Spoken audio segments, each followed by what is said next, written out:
রহমতুল্লাহি ওয়া বারাকাতুহু।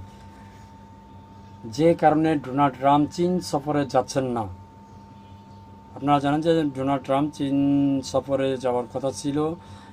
শি জিনপিং চীনের প্রেসিডেন্ট, তার সাথে সাক্ষাৎ করার কথা, মানে চীনে সফর করার কথা ডোনাল্ড ট্রাম্পের, কিন্তু সেই সফর যে কারণে আপাতত হচ্ছে না জানিয়েছেন ডোনাল্ড ট্রাম্প। চলতি মাসে যুক্তরাষ্ট্রের প্রেসিডেন্ট ডোনাল্ড ট্রাম্প চীন সফরে যাওয়ার কথা ছিল, কিন্তু এই সফর হচ্ছে না বলে ট্রাম্প জানিয়েছেন। যুদ্ধ পরিস্থিতির কারণে তিনি আপাতত যুক্তরাষ্ট্রেই থাকতে চান। সোমবার হোয়াইট হাউসে ট্রাম্প জানান, চীনের প্রেসিডেন্ট শি জিনপিংয়ের সঙ্গে বৈঠকে তার নির্ধারিত সফর প্রায় এক মাসের মতো পিছিয়ে যেতে পারে। ট্রাম্প বললেন, আমরা চীনের সঙ্গে কথা বলেছি, আমি সেখানে যেতে চাই, কিন্তু যুদ্ধের কারণে আমি দেশেই থাকতে চাই। তিনি বলেন, সফরটি প্রায় এক মাস বা এর কাছাকাছি সময়ের জন্য পিছিয়ে দেওয়ার অনুরোধ জানানো হয়েছে, তবে বিলম্ব খুব বেশি হবে না বলেও উল্লেখ করেন ডোনাল্ড ট্রাম্প।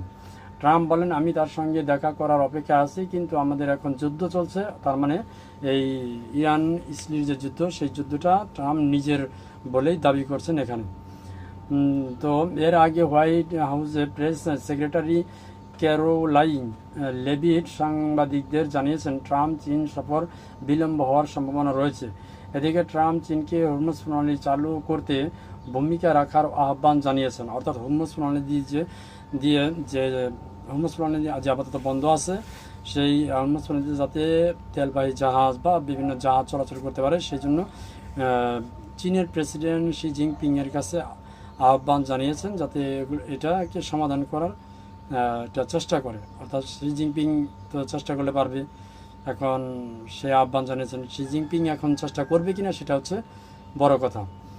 ট্রাম্প বলেন, আমি মনে করি চীনেরও সহায়তা করা উচিত, কারণ তাদের প্রায় 90% তেল হরমুজ প্রণালী দিয়েই আসে।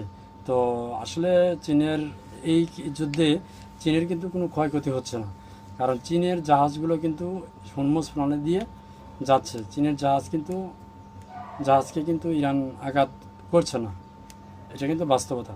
তো এই যুদ্ধে আসলে বেশি লাভটাই চীনেরই হচ্ছে আমি মনে করি। তো যাই হোক, ভয়, একটা কথা আছে না যে ডর গিয়া ও মর গিয়া। ইরান কিন্তু ডরাচ্ছে না, ট্রাম্প কিন্তু ডরাচ্ছে। আমার এই আজকের ভিডিওতেই তার প্রমাণ পেয়ে গেলেন। যাই হোক, আল্লাহ তাআলা ইরানকে হেফাজত করুক, আমিন। আসসালামু আলাইকুম।